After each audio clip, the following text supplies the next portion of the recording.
Assalamualaikum warahmatullahi wabarakatuh. Anak-anak, ketemu lagi dengan saya Sofyan Al-Kafi.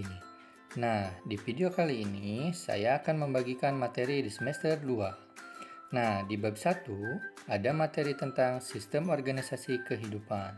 Baik, kita mulai saja materinya.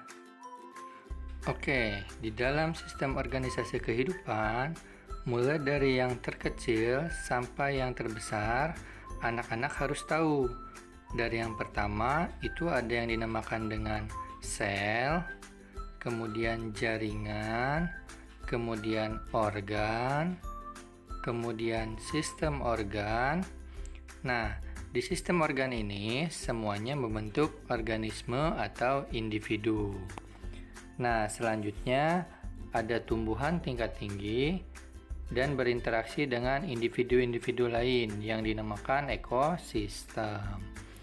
Jadi ingat ya anak-anak, dari yang terkecil dulu, sel, jaringan, organ, sistem organ, dan organisme atau individu.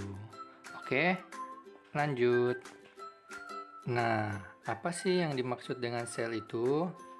Sel adalah unit struktural dan fungsional terkecil dari makhluk hidup. Nah, di sel ini dibedakan menjadi dua. Yang pertama, ada sel hewan dan sel tumbuhan. Nah, di mana sel hewan ini memiliki organel-organel atau bagian-bagian di dalamnya.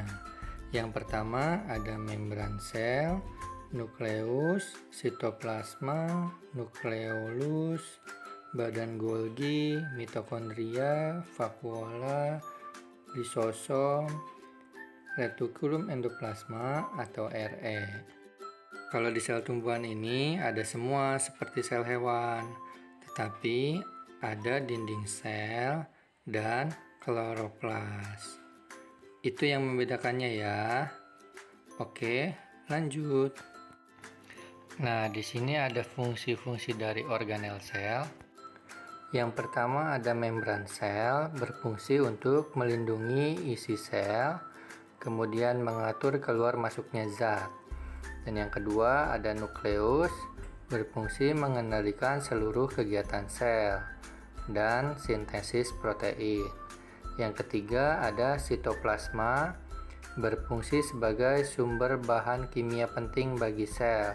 Kemudian tempat terjadinya sebagian besar aktivitas sel atau metabolisme, gerakan biosintesis. Kemudian yang keempat ada retikulum endoplasma atau RE kasar, berfungsi transport protein dan sintesis protein.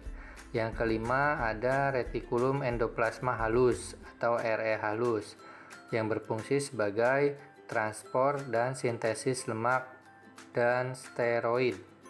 Yang keenam ada ribosom, berfungsi sintesis protein atau melekat dengan retikulum endoplasma. Dan yang ketujuh ada badan Golgi yang berfungsi sebagai ekresi sel, pembentukan dinding sel, pembentukan lisosom, pengepakan protein, sekresi protein, karbohidrat, dan lemak.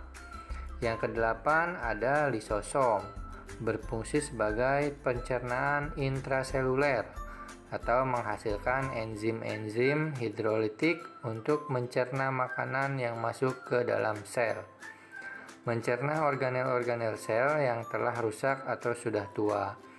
Yang kesembilan ada mitokondria atau berfungsi sebagai sintesis ATP, tempat terjadinya katabolisme aerob.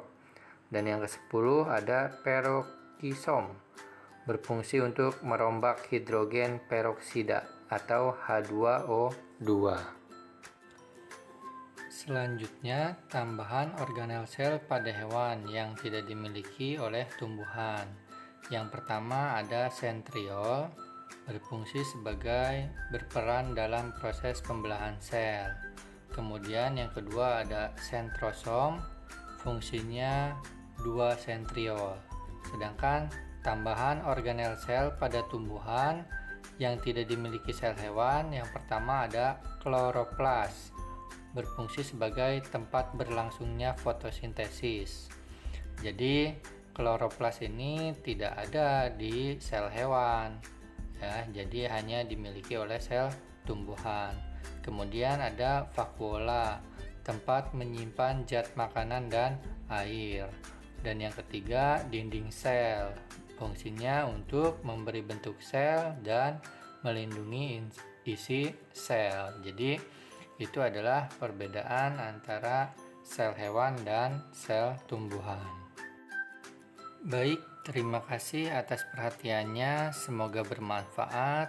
Bapak tutup. Wassalamualaikum warahmatullahi wabarakatuh.